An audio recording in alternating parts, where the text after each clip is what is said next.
आज आप सब लोग जो यहाँ एकत्रित हुए हैं, जैसा कि मैं हमेशा कहता हूँ, ये सौभाग्य की बात होती है, पिछले पुण्यों की बात होती है। क्योंकि शास्त्रों में कहा गया है कि शुभ कार्य, गुरु के वचन, सत्संग, हरि कीर्तन ये बड़े दुर्लभ होते हैं। तो हमने ज़रूर पिछले जन्मों में कुछ अच्छे कार्य किए होंगे, जिनकी वजह से हमें ये सत्संग प्राप्त होता है। लेकिन एक कहावत ये भी है कि गेहूं के साथ बथुए को भी पानी लग जाता है, ये कहावत है। तो जो ज़्यादा धार्मिक नहीं भी हैं, जो ज़्यादा समय अपने धर्म को नहीं भी दे पाते हैं, वो भी अगर प्रसाद लेने के बहाने ही आ गए हैं तो उनका भी भला भगवान करते हैं, क्योंकि प्रसाद की भी अपनी महत्ता है। प्रसाद जब भगवान का भोग लग जाता है, उसके पीछे भी वैज्ञानिक कारण है कि ये हमारा शरीर जो है अन्नमय कोश है। ये शरीर किससे बना है? अन्न। अन्न जब तक हम नहीं ग्रहण करेंगे, इसका पोषण नहीं होगा। और वही अन्न जब भगवान को समर्पित होता है, हम अपनी श्रद्धा अनुसार उनका भोग लगाते हैं, तो वो क्या हो जाता है? अमृत स्वरूप हो जाता है। और अमृत स्वरूप होकर जब हम उसको ग्रहण करते हैं, तब हमारे शरीर में और हमारे मन में, बुद्धि में, आत्मा में, सब में बदलाव आता है। शरीर भी निरोगी हो जाएगा, हमारे विचार भी अच्छे हो जाएंगे, तो कहीं ना कहीं हम भविष्य में धार्मिक हो जाएंगे। इसलिए तुम सब लोगों के लिए एक शिक्षा भी है कि जहाँ भी भगवान का प्रसाद मिले, जहाँ भी संकीर्तन का प्रसाद मिले, जहाँ भी भंडारा हो, थोड़ा सा जरूर ग्रहण करना चाहिए। भंडारे को छोड़ना नहीं चाहिए। तुमने अगर हर पूर्णमासी को सत्यनारायण की कथा सुनी होगी, तो उसमें एक प्रसंग में राजा ने भगवान का प्रसाद को त्याग दिया था, और उस प्रसाद त्यागने के कारण उसको अनेकों कष्टों का सामना करना पड़ा था। और फिर दोबारा उसने उन्हीं ग्रामवासियों से प्रार्थना की कि दोबारा से तुम ये सत्यनारायण की कथा करो और मैं दोबारा से आऊँगा, प्रसाद ग्रहण करूँगा। और उसने ऐसा किया, और तब उसको पुनः अपना राज्य प्राप्त हो गया, पुनः उसको समृद्धि प्राप्त हो गई। तो एक तो बात ये हो गई। अब एक ये परंपरा जो फूल डोल की चलती है, झांकियों की परंपरा चलती है, यात्राएं निकलती है, हमारी धार्मिक यात्रा, जैसे रामनवमी का जुलूस निकलता है, जन्माष्टमी का जुलूस निकलता है, दशहरे का भी जुलूस निकलता है। तो ये क्यों शुरू हुई कि अगर आज से हम अतीत में जाएंगे इतिहास में, तो सब लोग किसी कारणवश, या हमारे समाज में कह लो कुछ ऐसी व्यवस्था नहीं थी कि सब लोग भगवान के दर्शन, भगवान के विग्रह के दर्शन, उनकी मूर्तियों के दर्शन, उनकी झांकियों के दर्शन नहीं कर पाते थे। ये समाज में उस समय ऐसा था। तब जो हमारे समाज के ऋषि मुनि, अच्छे सत्पुरुष, जो इस बात को समझते थे कि ईश्वर भजन, भगवान की तरफ चलना, जिस धर्म में हमने जन्म लिया है, हिंदू धर्म में हमने जन्म लिया है, तो हमें भी पूजा का अधिकार है। तो कालांतर में जो पिछला इतिहास है, तो कहीं कहीं ये व्यवस्था नहीं थी कि सब लोग मंदिर जा सके। ये हम अपना एक तरह से दुर्भाग्य भी कह सकते हैं कि क्यों नहीं सब लोग भगवान की तरफ चले, क्यों नहीं सब लोगों को पूजा का अधिकार था। तब कुछ जो सज्जन पुरुष थे, जो सत्पुरुष थे, जो सबको समान दृष्टि से देखते थे और सबका भला चाहते थे, तब उन्होंने ये रामलीला, कृष्ण लीला, फूल डोल आदि की परंपरा शुरू की। अब इसका क्या फ़ायदा हुआ, इसका क्या लाभ मिला कि जो विग्रह मंदिर में थे, जैसे फूल डोल में आपने क्या निकाला कि मंदिर के विग्रह को स्नान कराएंगे और सब जगह उनकी शोभा यात्रा निकालेंगे। तो जो दर्शन नित्य प्रति मंदिर में जाकर नहीं कर पा रहे, तो इस बहाने से, इस कारण से वो लोग भी उनका दर्शन कर लेंगे कि जब भगवान सब जगह घूमेंगे तो वो उनका दर्शन कर सकते हैं। समझ गए? इसलिए भी ये परंपरा थी। और भंडारे की परंपरा भी इसीलिए शुरू की गई हमारे अच्छे सत्पुरुषों के द्वारा कि भंडारे में सब लोग समान हैं, क्योंकि वो भगवान का प्रसाद है, किसी के शादी ब्याह का, किसी के मांगलिक कार्य का प्रसाद नहीं है। क्योंकि किसी के घर मांगलिक कार्य है, किसी का विवाह आदि है, तो अगर आपको निमंत्रण मिलेगा तब आप जाओ। लेकिन जो धार्मिक कार्य है, धार्मिक उत्सव है, भगवान का उत्सव है, भंडारा है, उसमें प्रत्येक पुरुष जा सकता है, प्रत्येक स्त्री जा सकती है, प्रत्येक बालक जा सकते हैं।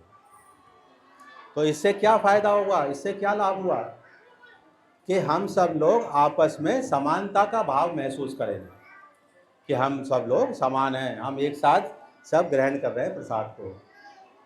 दूसरी परंपरा हमारी रामलीला की शुरू हुई, तो सब लोग उस समय पढ़े लिखे नहीं थे, सब लोग पढ़े लिखे नहीं थे। जैसे आज गांव में भी बहुत से मैं देखता हूँ नहीं पढ़ पाते हैं। क्यों भाई जगदीश? नहीं पढ़ पाते हैं।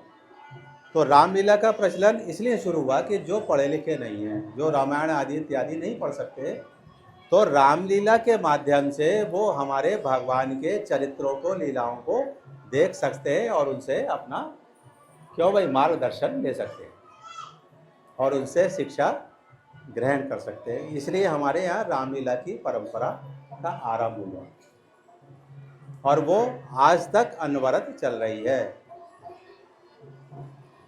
तो आज ये फूलडोल का कार्यक्रम इसलिए था कि आपने सबने ठाकुर जी के, भगवान के दर्शन कर लिए, समानता के भाव से आज प्रसाद ग्रहण करेंगे। और ये जो महीना हिंदी का है भाद्रपद, वो आज उसका अंतिम दिन, और पूर्णिमा पे इसका समापन होता है, जो कल पूर्णिमा है। सोमवार से क्या शुरू हो जाएगा? आश्विन पक्ष, जिसे क्वाड़ भी कहते हैं, और वो हमारे 16 दिन पूर्णिमा को मिलाकर, प्रतिपदा से अमावस्या तक तो 15 दिन और पूर्णिमा का मिलाएंगे 16 दिन।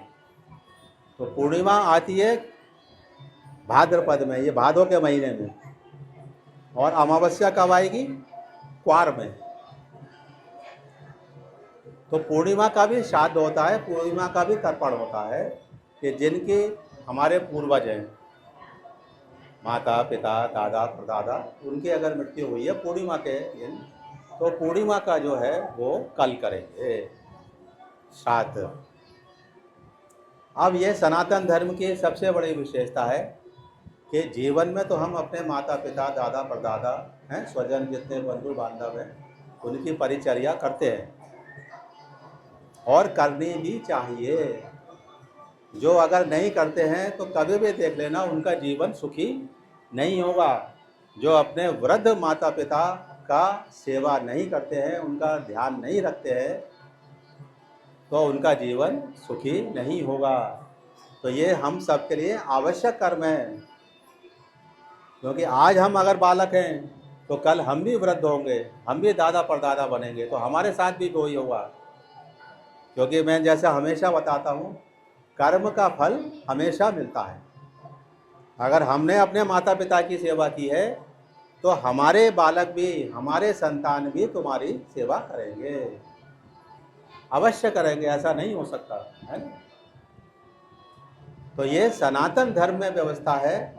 और अन्य जो बाद में धर्म आए उनमें भी कहीं ना कहीं अपने पूर्वजों को स्मरण किया जाता है। ईसाई धर्म में भी, मुस्लिम धर्म में भी, उनके यहाँ भी दिन आता है। लेकिन हमारे यहाँ क्या है, ये 15 दिन का पितृपक्ष। वर्मा जी, किसी ने प्रश्न किया ये 15 दिन ही क्यों है? तो 15-16 दिन का भी विधान है, क्योंकि हमारे यहाँ क्या चलती थी? हिंदी तिथि। जब अंग्रेज आए, आज से 2025 साल पहले, जब ईसा मसीह थे, तब ये अंग्रेजी कैलेंडर शुरू हुआ। अंग्रेज़ों की व्यवस्था थी तो उन्होंने अंग्रेजी तारीख प्रारंभ की। लेकिन हमारी पुरानी क्या व्यवस्था थी? विक्रम संवत, शक संवत, ये हमारी पुरानी परंपरा थी। तो उसमें क्या चलती थी? तिथि।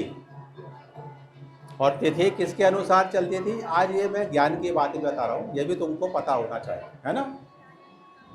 वो चंद्रमा के हिसाब से चलती थी कि 15 दिन चंद्रमा बढ़ता है और आखिर में जाके पूर्णिमा हो जाती है, और 15 दिन पूर्णिमा के बाद चंद्रमा घटता है, तो आखिर में जाके क्या हो जाती है? अमावस्या। तो पूर्णिमा तिथि हमारी क्या मानी जाती है? देवताओं की, भगवान की, ये पूर्णिमा मानी जाती है। और अमावस्या मानी जाती है पितरों की, जो हमारे पूर्वज हैं जो गुजर गए। पितृ हमारे क्यों आवश्यक है? उन्हीं से तो हमें अपनी पहचान मिली है कि हम इस वंश के हैं, इसलिए उनका भी महत्व है। अगर वो नहीं होते तो हम भी नहीं होते, है ना। तो ये उनकी पहचान है और उनको हम सम्मान देते हैं, आधार देते हैं। तो ये जो 15 तिथि हैं, ये शुक्ल पक्ष में भी आती हैं और कृष्ण पक्ष में भी आती हैं। तो 15 तिथि के अनुसार जिस जिस पूर्वज की हमारी मृत्यु हुई है उस तिथि में, किसी की प्रतिपदा में, किसी की दोज में, किसी की चतुर्थी में, किसी की पंचमी में, तिथि अंग्रेजी की तारीख नहीं, तिथि। तो 15 दिन में जिस जिस तिथि में जिस जिसके पूर्वज की भी मृत्यु हुई है, वो 15 दिन ये आते हैं आश्विन में, क्वार में, कृष्ण पक्ष, कृष्ण पक्ष। तो उस तिथि को हम अपने पूर्वजों का स्मरण करते हैं। अब स्मरण करने से क्या है? ये भी विज्ञान है कि उनकी संतुष्टि कैसे होगी। तो उनकी प्रसन्नता के लिए हम भोजन अर्पण करते हैं उनको, और वो भोजन चाहे हम अपना धार्मिक आयोजन का हो, चाहे पितरों के लिए हो, वो ब्राह्मण के मुख से जाता है। ये एक व्यवस्था थी, है ना। क्योंकि ब्राह्मण पूजा पाठ और कर्म में रहते थे, आज ना रहे वो अलग बात है ना। लेकिन पहले उनका कर्म क्या था? समाज को धर्म की शिक्षा देनी, उनको धर्म पर चलाना। तो ब्राह्मण के द्वारा वो जाएगा पितरों को भी और देवताओं को भी। इसलिए हमारे यहाँ परंपरा थी कि पहले भोजन ब्राह्मण। ऐसे नहीं है कि सबसे बड़े हो गए तो क्यों, ऐसा नहीं है ना, क्योंकि वो देवताओं को जाएगा। तो आपने जो आयोजन किया है जिस देवता के लिए भी, तो वो कैसे जाएगा, है नहीं, तब जाएगा। इसके बाद आपके बुजुर्ग लोग, आपके मान्य कौन होते हैं? बहनोई, फूफा, ये मान्य, वो करें भोजन, इसके बाद सब लोग। तो ये परंपरा है, इसमें कोई ऊंच नीच का भाव नहीं है, समझ गए। क्योंकि भगवान सबके हैं। अब ये व्यवस्था है, व्यवस्था के द्वारा। तो अब जो सोमवार से एक तरह से प्रथम श्राद्ध का कार्य शुरू होगा, प्रथम, और कल पूर्णिमा का होगा। तो इसका अब प्रभाव क्या पड़ता है, क्यों समझा रहा हूँ। पूरे जीवन भर आप कभी कभी मंदिर गए हो, कभी कभी सत्संग किया हो, कभी कभी कुछ और धार्मिक कार्य किया हो, वो तो चल जाएगा।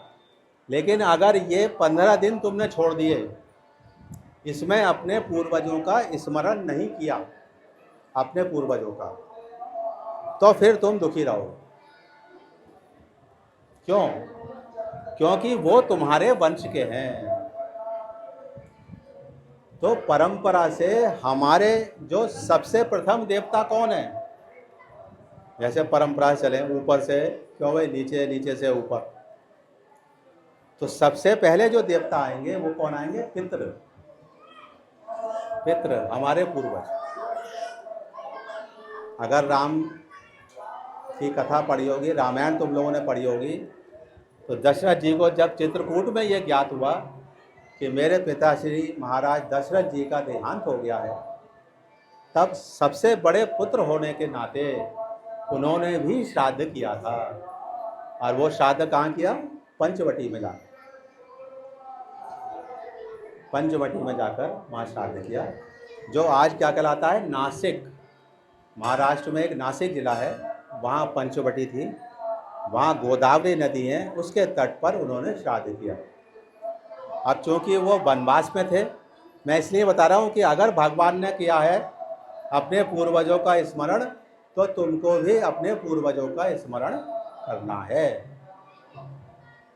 समझ गए? तो ये परंपरा है, वो हमें माननी है, वो माननी है, वो सबके लिए है, चारों वर्णों के लिए, ब्राह्मण वैश्य क्षत्रिय श्रमजीवी सबके लिए है, क्योंकि सबके पूर्वज हैं, कोई एक के ही पूर्वज थोड़ी ना, तो सबको स्मरण करना है। तो भगवान राम ने गोदावरी के तट पर, क्योंकि अन्न का व्यवस्था उनके पास नहीं थी, वो वनवास में थे, तो फल वगैरह से उन्होंने श्राद्ध किया, बड़े बड़े ऋषि मुनियों को बुलाया, सबको निमंत्रण दिया, सब स्नान करके आए, बैठे। और ये प्रमाण है, बहुत से जो हमारे सनातन धर्म को आलोचना करते हैं, आक्षेप करते हैं, तो हम अपने ग्रंथों को सत्य मानते हैं। कहीं कहीं माइथोलॉजी बोलते हैं, माइथोलॉजी नहीं है, वो सत्य है। माइथोलॉजी माने काल्पनिक, वो काल्पनिक नहीं है, क्योंकि वर्षों से हमारे समाज में वो जुड़ी हुई हैं चीज़ें, तो काल्पनिक कैसे हो जाएगी? वर्षों से जुड़ी हुई है ना। तो भगवान राम ने श्राद्ध किया है, रामचरितमानस को हम आदर देते हैं, उससे बड़ा प्रमाण और क्या होगा? सबसे बड़ा प्रमाण है। तो भगवान राम ने सब ऋषि मुनियों को बैठा दिया, स्नान करके तर्पण किया, महाराज दशरथ का और अन्य पूर्वजों का। माता सीता भी वहाँ उपस्थित थी, वो छुप गई, आड़ में छुप गई, एक पेड़ की आड़ में छुप गई, जबकि ऐसा नहीं होना चाहिए था, वो एक पेड़ की आड़ में छुप गई। ये मैं बता रहा हूँ, प्रमाण दे रहा हूँ। जो कहते हैं ना, अरे हमारे बाबा तो चले गए, वो थोड़ी ना खाना खाएंगे आके, खाना तो पंडित जी आके खा के चले गए, कहते हैं नहीं कहते लेकिन ऐसा नहीं है ना। तो प्रमाण क्या है? सीता जी छिप जाती है, भगवान राम ने पहले तर्पण किया, तिल और जल मिला के तर्पण होता है पितरों को, उसमें तिल मिलाएंगे और जल, और कुशा से तर्पण होता है, समझ गए? उससे उन देवताओं को जाता है, उन पितरों को जाता है, क्योंकि सर्वप्रथम देवता हमारे कौन है? पितृ। उसके बाद दूसरे देवता शुरू होंगे, है ना, जैसे अग्नि, वरुण, वायु, ये होंगे। उसके बाद फिर और दूसरे देवता आएंगे, फिर उन सब के राजा कौन है? इंद्र, उन सब के राजा इंद्र, 33 कोटि देवताओं के राजा इंद्र। फिर उसके बाद किसका स्थान आएगा? फिर महादेव, भगवान शंकर, भगवान ब्रह्मा, भगवान विष्णु। तो ये एक क्रम, उन्हीं के अनुसार सारे चलते हैं। जैसे भगवान शंकर का कौन सा महीना है जो अभी बीता है? सावन, जो अभी तुमने पूजा की है। ऐसे ही भगवान विष्णु का महीना है बैसाख, वो भगवान विष्णु का महीना है। तो इस तरह से हमारे सारे महीने देवताओं को समर्पित। तो जब श्राद्ध हो गया, ऋषि मुनियों ने भोजन ग्रहण कर लिया, भगवान ने पूरा मंत्रों के साथ सब अर्पण कर दिया, ऋषि मुनि आशीर्वाद देकर चले गए। तब भगवान राम ने कहा, हे सीते, तुम छुप क्यों गई थी? ऐसी तो कोई व्यवस्था नहीं है कि अगर श्राद्ध हो रहा है, भोजन ग्रहण कर रहे हैं, तो महिलाएं भी खड़ी रह सकती हैं, ऐसा नहीं है, छुपने का कोई विधान नहीं है, लेकिन तुम क्यों छुप गई? तो इसके पीछे वही प्रमाण है, वही कारण है। तब माता सीता ने कहा कि हे भगवान, जब आपने इन ऋषि मुनियों को बैठाया और इन्होंने मंत्रों के द्वारा आपके पितरों का, आपके पूर्वजों का आवाहन किया। भगवान राम का कौन सा वंश था? कौन सा वंश? सूर्य वंश, सही कहा है। भगवान राम का सूर्य वंश, तो सूर्य वंश में है नहीं, तो 3 पीढ़ी पिता की, उनको स्मरण करते हैं, उनके लिए तर्पण देते हैं, उनके लिए भोजन देते हैं, और 3 पीढ़ी माता की, माँ, नानी, परनानी। ये क्रम है, ये व्यवस्था है। वो पंडित जी कराएंगे आके, है ना, उनके परोसे भी निकलेंगे, उनका तर्पण में भी उनको जल दिया जाएगा। इसके बाद क्या होते हैं? देवताओं के पितर, देव पितर लाते हैं, फिर उनका तर्पण, फिर ऋषि तर्पण है, ऋषियों का तर्पण होता है, उनका भी होता है। तो बात वहाँ आ गई प्रमाण की और कारण की। तब माता सीता ने क्या बताया कि हे नारायण, हे राम, जैसे ही आपने अपने पूर्वजों का आवाहन किया, ऋषि मुनियों ने बुलाया, तो मैंने देखा कि मेरे ससुर, उनके ससुर कौन थे बताओ? जोर से बोलो, सब जरा मिलके बताओ कौन? दशरथ जी, महाराज दशरथ जी ससुर, फिर उनके पिता अज, फिर उनके उनके और पिता रघु हैं, अजनाब, समझ गए ना, इक्ष्वाकु, राजा सगर, राजा दिलीप, ये सब उनकी ऊपर की पीढ़ी है। मनु, आखिर में जाके सबसे प्रथम बुजुर्ग उनके कौन? सूर्य है। इस तरह से उनकी पीढ़ी है। लघु भी उनके पूर्वज में, तभी क्या कहते हैं उनको? रघुवंशी, रघुकुल, शिरोमणि भगवान को कहते हैं। तो वो बोले कि इन ऋषियों के साथ आके वो खड़े हो गए बराबर में। जैसे ही आपने आह्वान किया पूर्वजों का, तो वो सारे पूर्वज उनके बराबर में सट के खड़े हो गए। अब जब मेरे ससुर मेरे सामने थे तो मुझे लज्जा आई, इसलिए मैं छिप गई, इसलिए मैं छिप गई।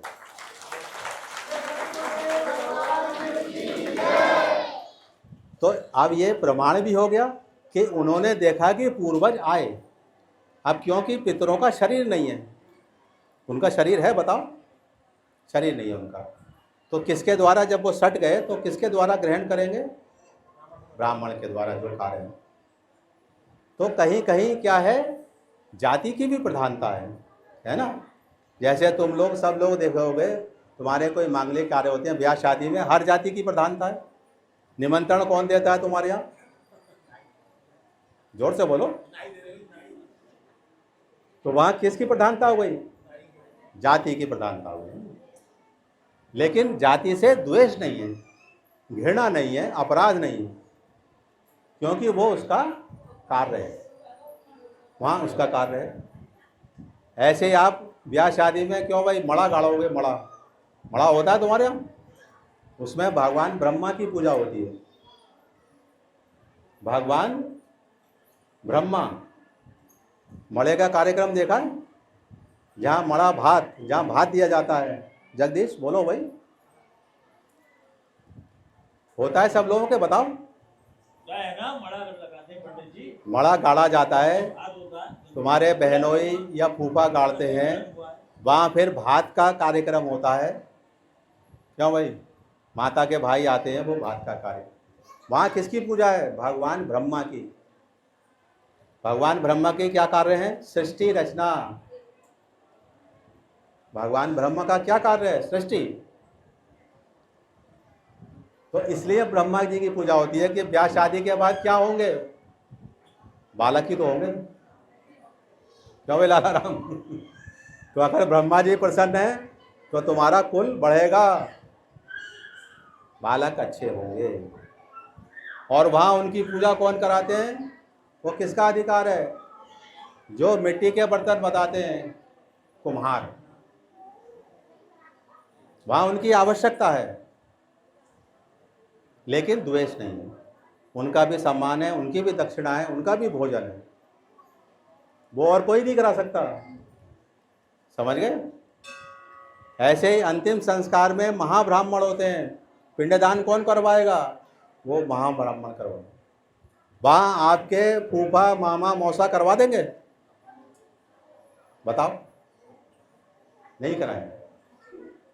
लेकिन हमें द्वेष नहीं रखना है, जिसका जो कर्म है कार्य करो, उसको प्रसन्न करो, उसको दक्षिणा दो, उसका सम्मान करो, है नहीं? है नहीं बात? लेकिन जो ये धार्मिक आयोजन है, जैसे आज फूल डोल है, इसमें सब समान, कोई भी भगवान का प्रसाद ग्रहण करो, कोई भी प्रवचन सुनो, है नहीं, कोई भी कीर्तन करो, वो सब समान है।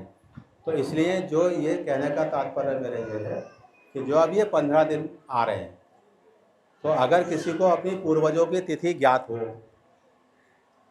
तो उस तिथि पे अपने पूर्वजों के लिए अन्न भोजन वस्त्र निकालें। समझ गए? और तिथि किसी को ज्ञात ना हो, तब जो अमावस्या आती है, जिसे हम कहते हैं पितृ विसर्जन अमावस्या, तो उस पर सारे पूर्वजों का श्राद्ध हो जाएगा। समझ गए? तो वो अवश्य करें। पितृ यदि प्रसन्न हैं तो तुम्हारा रोजगार भी अच्छा चलेगा, तुम बीमार भी नहीं रहोगे, तुम्हारी संतान भी होगी। ये पहचान है अगर पितृ प्रसन्न है। और पितृ प्रसन्न नहीं है तो संतान भी नहीं होगी, बीमारी भी रहेगी और रोजगार भी नहीं चलेगा। ये पितरों की वो है, समझ गए। तो इसलिए अब कल से क्या करोगे, अपनी अपनी तिथि याद रखो पूर्वजों की, उसमें जो चाहे निकालो, है नहीं। सबसे आसान तो यह है कि दही सबके घर में होता है और बूरा भी होती है।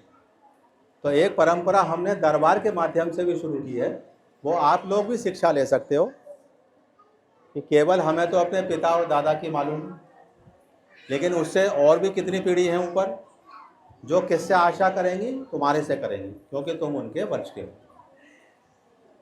तो प्रत्येक दिन अमावस्या तक एक कटोरी दही, थोड़ा सा बूरा, हाथ में जल लेकर अपने गोत्र का स्मरण करो और करो इस तिथि पर जो मेरे पूर्वज हो मुझसे आशा कर रहे हो वो इसको ग्रहण करें, और चारों तरफ जल छिड़क,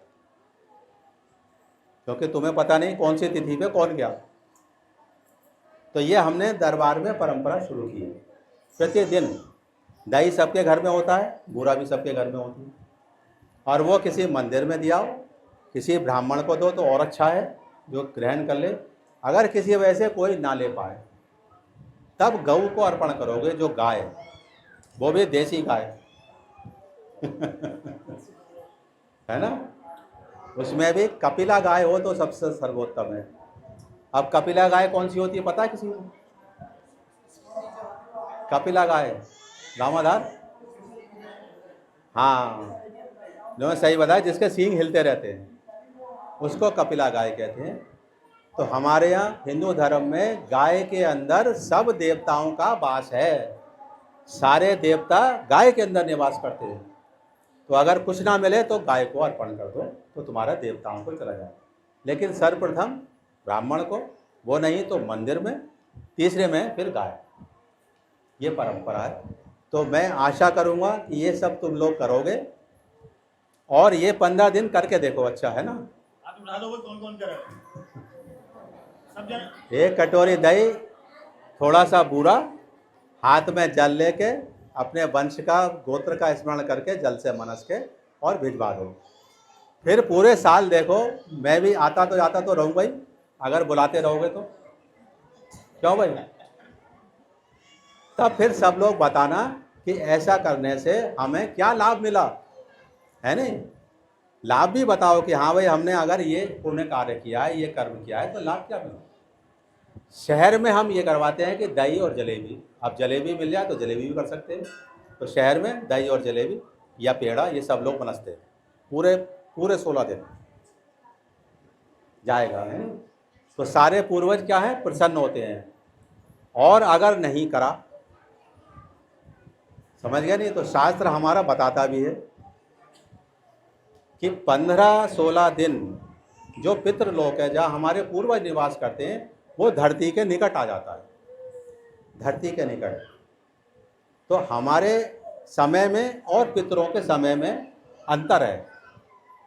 वो 1.5 घंटे के लिए इस पृथ्वी पर आते हैं, तुम्हारे पूर्वज हैं जितने, केवल 1.5 घंटे के लिए, 1 घंटा 30 मिनट इस पृथ्वी पर आएंगे, और जहाँ उनके वंश के लोग हैं वहाँ पर जाएंगे और आशा करेंगे कि ये हमारे लिए कुछ निकालें।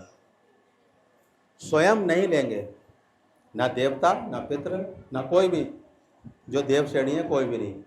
इसलिए हमारे यहाँ नियम बनाया कि जब तक तुम उनके लिए मनसोगे नहीं, उनके लिए भोग नहीं लगाओगे, कोई देवता नहीं लेगा। तुम जाओ थैली ऐसी रख दो, वो नहीं लेंगे, ये नियम है। इसलिए आपको वहाँ रखकर बोलना पड़ेगा, संकल्प करना पड़ेगा, तब वो लेंगे। जैसे तुम यहाँ भोजन लगा दो हैं, और यशवीर कहें कि या रामादार कहें, ना कहें मुझसे कि भाई भोजन क्यों भाई करो, तो मैं नहीं ग्रहण करूँगा तब तक। ठीक है, तुमने लगा दिया, तुम कहोगे ना गुरुजी अब प्रसाद दी, या आपके घर मेहमान आते हैं, तुम बोलते हो नहीं बोलते हो मेहमान से कि भाई आप लो नाश्ता लो, चाय लो, तब वो खाएगा। ये परंपरा है। ऐसी ऊपर भी परंपरा है भगवान की, देवताओं की, पितरों की। तो वो पितर आएंगे तो उनका 1.5 घंटा और मनुष्यों का यानी हमारा 15 दिन बराबर है। और वो भी आते हैं दोपहर में। श्राद्ध ना तो बिल्कुल सुबह होगा ना शाम को होगा, दोपहर में। समझ गए? जो एग्जैक्ट टाइम है उनका 11:30 से लेके 12:30, बहुत से बहुत 1 बजे तक। अगर उसमें तुम ब्राह्मण को भोजन करा दोगे या श्राद्ध कर लोगे या जो मनसना है वो निकाल दोगे तो उन पितरों को पहुंच जाए। जैसे तुम्हारे द्वार पे कोई आया और तुमने नहीं दिया, तो उनका 1.5 घंटा और हमारे कितने 15 दिन बराबर है। इसलिए 15 दिन का ये श्राद्ध होता है। और दूसरा कारण तिथि के हिसाब से भी होता है। अब वो प्रतीक्षा करेंगे, तुम्हारे सबके घर में आएंगे। ये मत सोचो मुझे तो दिखाई देंगे, तुम्हें नहीं दिखाई देंगे। मुझे दिखाई दे जाएंगे। क्यों भाई कि अब यशवीर के बाबा आ गए, श्री दादा आ गए, मुझे दिख रहा है। क्यों भाई? लेकिन तुम्हें दिखाई नहीं देंगे। तो अमावस्या तक 15 दिन प्रतीक्षा करेंगे, इंतजार करेंगे कि अब ये निकाले हमारे लिए, अब निकाले। क्योंकि दूसरे के वंश में तो जाएंगे नहीं, वो तो तुम्हारे वंश में आएंगे। तुम्हारे पितर प्रतीक्षा करते हैं। और अमावस्या भी बीत गई और तो भी तुमने कुछ नहीं दिया अपने पूर्वजों को, तो श्राप दे के जाते हैं कि इसने हमारे लिए कुछ नहीं करा, तो उसको श्राप दे देंगे कि जा तू दुखी रहे। तो इसलिए क्यों भाई ये सावधानी भी रखो कि ये 15 दिन जरूर करने हैं। और वो भी किसके लाभ के लिए? अपने वंश के लाभ के लिए। क्योंकि जो करता है तो अमावस्या को वो पितर आशीर्वाद दे के जाते हैं, जाओ खूब फलो फूलो, तुम्हारी संतान अच्छी हो, तुम्हारा रोजगार अच्छा चले, तुम निरोगी रहो, ये वो आशीर्वाद देते हैं।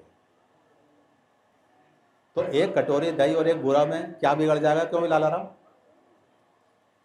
वहाँ मात्रा की बात नहीं है, श्रद्धा की बात है कि हमने क्या उनको अर्पण किया। भगवान को एक फूल भी चढ़ाओगे तो वो भी ग्रहण करेंगे। आपकी भावना, आपकी श्रद्धा क्या है। तो वर्मा जी ने जैसे कहा इस समय क्यों भाई अवसर भी अच्छा था।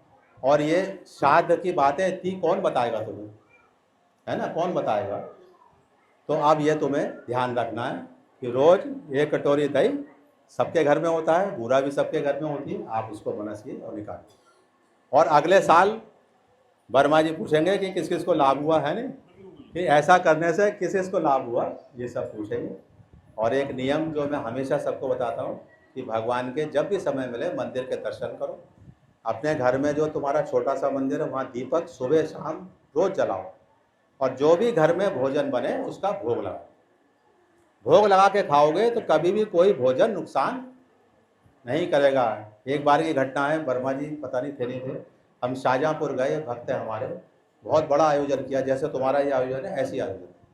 शाहजहाँपुर के पास एक रिवोई है, वहाँ के विधायक भी हमारे शिष्य है वर्मा जी, तो उनके यहाँ आयोजन था, सब लोग गए, दिल्ली वाले थे, तुम गए थे, ये भी गए थे। तो भोग के लिए जब आया प्रसाद सारा, हमारा कथा कीर्तन सब हो गई, प्रवचन भी हो गया, तो बोले गुरुजी अब भोजन। तो मेरी आदत है मैं पूछता हूँ कुछ रह तो नहीं गया, कुछ रह तो नहीं गया?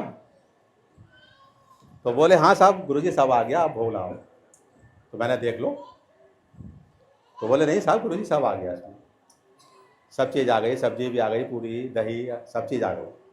मैंने भगवान का भोग लगा दिया कि हे भगवान ये इनका भाव है। त्रिपाठी जी थे वो और वर्मा जी विधायक थे, त्रिपाठी जी उनके वो।